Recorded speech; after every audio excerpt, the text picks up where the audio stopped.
Dươngបន្តទៀតអំពីបច្ចេកទេសចិញ្ចឹមពពែជាលក្ខណៈគ្រួសារទ្រុងរបស់ពពែទ្រុងពពែដែលល្អមានសារៈសំខាន់ដូចជាផ្ដល់លក្ខខណ្ឌរស់នៅល្អដល់សត្វនិងធ្វើឲ្យសត្វមានសុខភាពល្អការពារសត្វពពែជាពិសេសកូនរបស់វាសម្ភារៈដែលងាយរកសម្រាប់សាងសង់ទ្រុងពពែរួមមានឈើសម្រាប់ធ្វើសសរនិងជើងសសរសម្រាប់ទ្រកុំឲ្យពុក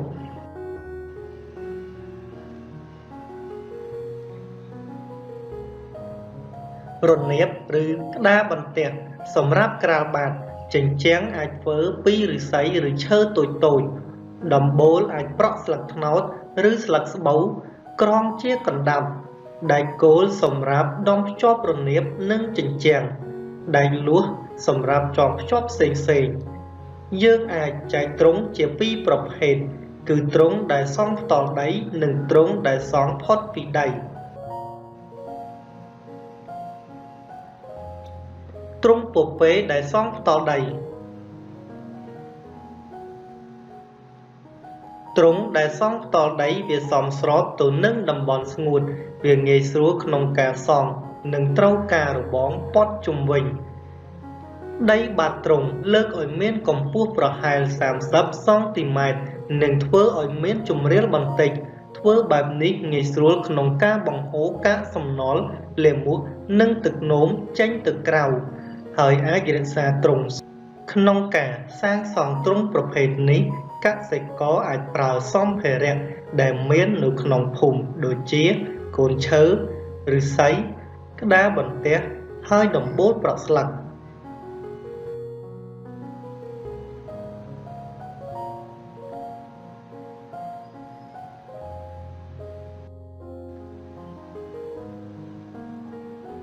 ទ្រុងពពែដែលសង់ផុតពីដី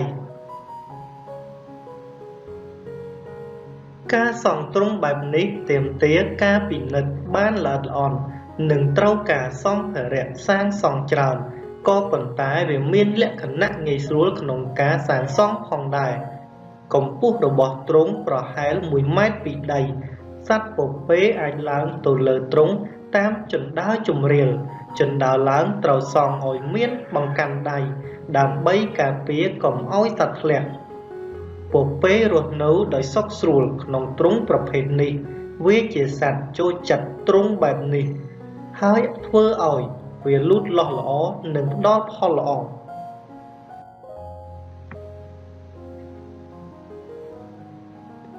ទ្រុងប្រភេទនេះមានសារៈប្រយោជន៍ជាច្រើនសម្រាប់ការពារសត្វពពែ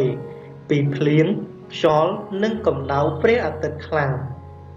ការចម្លងមេរោគនិងជំងឺចោរលួចនិងសត្វព្រៃខ្យល់ចេញចូលល្អងាយស្រួលក្នុងការសម្អាតនិងងាយស្រួលក្នុងការប្រមូលលាមកនិងផ្ដល់លាមកល្អ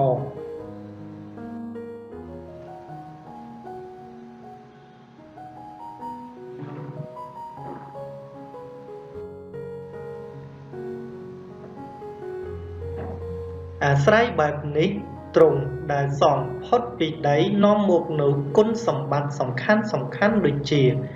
ទ្រុងផ្ដល់នូវភាពស្ងួតនិងមិនធ្វើឲ្យពពែរងាធ្វើឲ្យចំណីស្អាតមិនប្រឡាក់ស្ងួតនិងមានរសជាតិហើយចំណីដែលសល់មិនចោល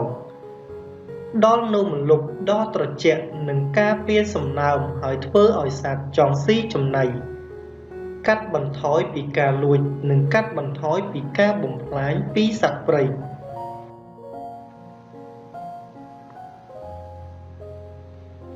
ទ្រុងដែលសង់ខ្ពស់ផុតពីដីមានភាពងាយស្រួលចំពោះពពែនិងអ្នកចិញ្ចឹមទ្រុងប្រភេទនេះបង្កលក្ខណៈល្អចំពោះសុខភាពសត្វដូច្នេះពពែនិងកូនរបស់វាមានសុខភាពល្អនិងធំធាត់លឿនបងប្អូនគួរសង់ទ្រុងដោយមានការបែងចែកសម្រាប់មេពពែផើមមេបំបៅកូនពពែបាននិងសម្រាប់ពពែជំទង់ការធ្វើទ្រុងរបៀបនេះដើម្បីជៀសវាងពីគ្រោះថ្នាក់ផ្សេងៗ Đôi chia cá chồn khné rồi chọn côn của bề ngọp để thưa ỏi khát bóng thác với cả.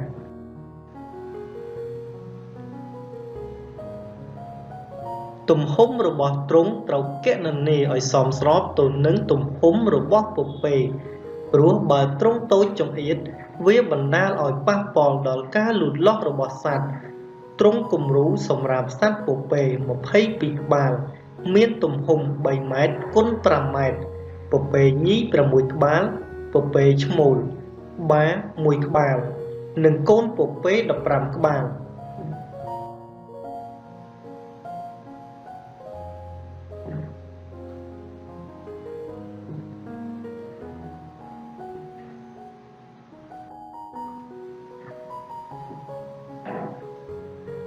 តើអ្នកត្រូវសង់ទ្រុងពពែនៅកន្លែងណា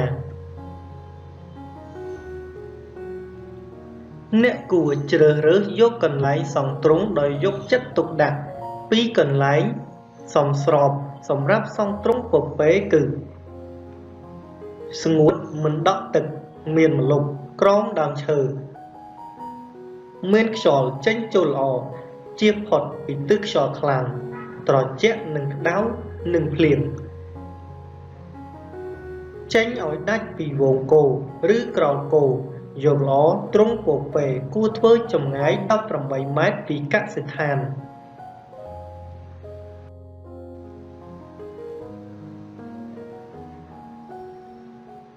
ត្រូវប្រុងប្រយ័ត្នចំពោះបន្ទះក្តារដែលយកមកក្រាលបាតទ្រុងចន្លោះរវាងបន្ទះក្តារតូចពេកធ្វើឲ្យទ្រុងកខ្វក់ពីព្រោះកាកសំណល់និងលាមកសត្វមិនអាចស្រក់ទៅដីបានចន្លោះរវាងបន្ទះក្តារធំអាចធ្វើឲ្យរបួសក្រចកជើងនិងជើងរបស់សត្វអាស្រ័យហេតុនេះចន្លោះរវាងបន្ទះក្តារត្រូវគណនាឲ្យបានត្រឹមត្រូវ 0.5 ទៅ 1 សង់ទីម៉ែត្រហើយបន្ទះក្តារត្រូវស្ងួតនិងធន់គ្រប់រដូវដែលមិនធ្វើឲ្យវារីកមាឌឬរួញខ្លី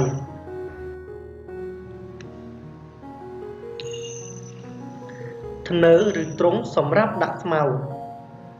ចំពោះទ្រុងដែលសង់ផុតពីដីគេអាចប្រើទ្រុងដាក់ស្មៅដែលភ្ជាប់ទៅនឹងជញ្ជាំង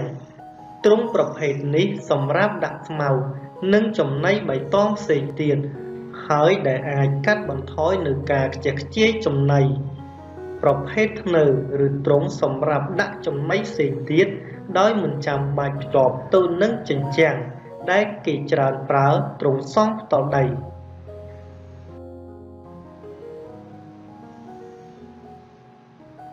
លាបពណ៌ទ្រុងដែលធ្វើហើយដោយប្រើប្រេងម៉ាស៊ីនដែលប្រើរួចធ្វើយ៉ាងនេះដើម្បីការពារទ្រុងមិនឲ្យឆាប់ពុកនិងធ្វើឲ្យជាប់បានយូរទ្រុងជាប់បានយូរកាលណាគេថែរក្សានិងជួសជុលវាម្យ៉ាងទៀតគេត្រូវលាបប្រេងម៉ាស៊ីនជារៀងរាល់ឆ្នាំហើយដំបូលដែលប្រក់ស្បូវត្រូវផ្លាស់ប្ដូរទៀងទាត់រយៈពេល2 ឆ្នាំម្ដង